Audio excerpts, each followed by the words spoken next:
Siapa sangka rubel, mata uang Rusia yang backed by gold, ternyata terbukti efektif. Apakah hal ini yang menyebabkan Amerika lebih agresif membantu Ukraina sebagai perpanjangan tangan Amerika untuk menyerang Rusia? Atau memang ini akan menjadi perang panjang agar industrial military complex milik Amerika bekerja secara penuh di tengah ekonomi Amerika yang melemah terendah dalam 40 tahun terakhir? Atau seperti Soekarno, Gaddafi, Saddam Hussein, Putin, must die. Video kali ini didukung oleh Dinaran, aplikasi emas sebagai alat tukar pertama di Indonesia, di mana rupiah Anda berlapis emas di Dinaran. Download segera aplikasi di Google Store. Sungguh, tabungan emas Anda lebih penting dari tabungan rupiah dan dolar Anda. Kita kembali ke topik. Kita semua tahu kemunafikan Barat, Sekutu, dan Amerika dengan mengadakan sanksi ekonomi ke Rusia, di mana Uniqlo, Starbucks, KFC, Apple, dan banyak korporasi besar menutup usahanya di Rusia, namun tetap negaranya membeli minyak dan gas Rusia. Bukan hanya membeli, mereka nurut disuruh bayar pakai rubel atau pakai emas. Hebatnya lagi, rubel tadi tidak menggunakan back by dolar atau nilai rubel tidak mengambang terhadap dolar, namun rubel jadi stabil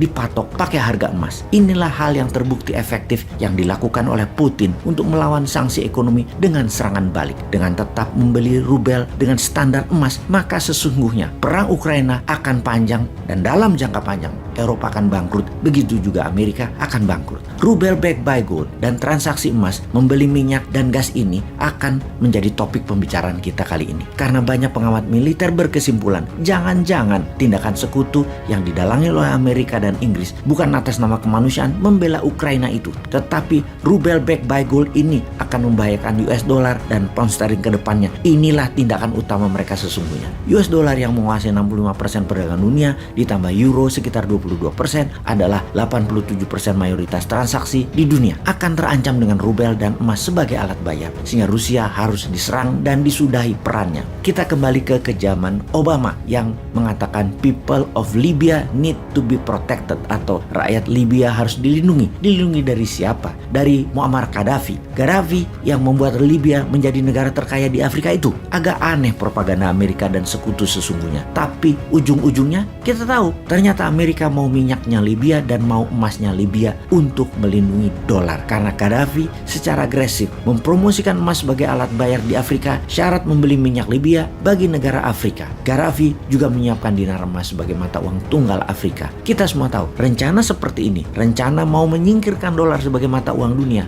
jangan pernah Anda lakukan karena Anda akan ditarget.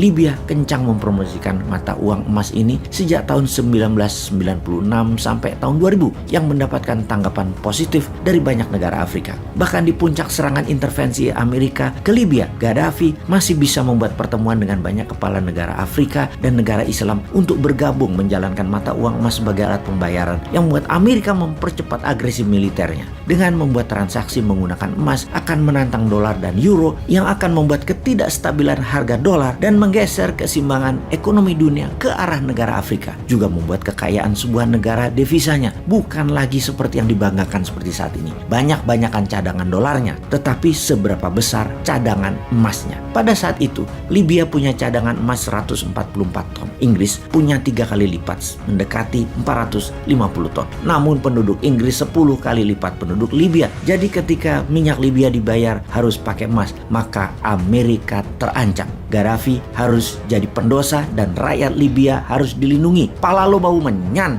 Geblek emang Amerika dan negara yang mendiamkan kezoliman Amerika itu. Kita ingatkan kembali sebelum Libya Gaddafi dieksekusi, maka Saddam Hussein juga dilibas karena mempromosikan hal yang sama. Transaksi minyak Irak hanya bisa menggunakan euro dan emas. Masih mending karena masih bisa terima euro. Namun terbanyak negara Afrika membeli minyak Irak pakai jaminan emas. Yang pasti Amerika melakukan embargo terhadap Irak, sanksi ekonomi dan invasi penggulingan pemerintahan Saddam. Pastinya menggunakan emas sebagai alat bayar akan membuat negara Timur Tengah dan negara Afrika menjadi negara yang berdaulat dan kuat. Dan bagi Amerika, hal itu harus dihindari dengan berapapun biayanya, harus tidak boleh terjadi, yaitu emas tidak boleh berkuasa. Menggunakan selain dolar adalah sebuah self-determination sesungguhnya, atau kedaulatan bernegara. PBB bahkan tidak mendukung negara untuk menjadi berdaulat. PBB yang di belakangnya Amerika dan Sekutu Barat tidak ingin negara-negara lain itu sejahtera dan berdaulat pakai sistem di luar sistem mereka, yaitu sistem dolar. Ketika OPEC dan negara penghasil minyak bumi kompak tidak menggunakan dolar sebagai alat bayar, ini akan membuat negara yang lapar minyak bumi, negara besar dunia, akan tidak bisa membeli minyak tersebut karena dengan mata uang dolar atau pound sterling mereka bisa mencetak uang itu sendiri dan membayar harga minyak bumi tadi. Tapi kalau pakai emas, keterbatasan jumlah emas yang mereka miliki akan membuat harga emas naik, harga minyak bumi dibayarkannya jadi makin mahal.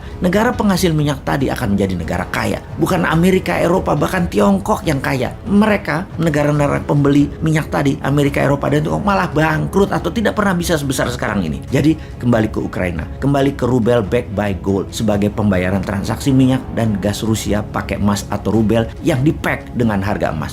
Hal inilah yang menjadi alasan utama mengapa senjata perang mulai mengalir dikirim ke Ukraina. Tujuannya bukan kemanusiaan, tujuannya jangan sampai rubel menang dan emas berkuasa. Kalau Indonesia gimana? Dukung emas atau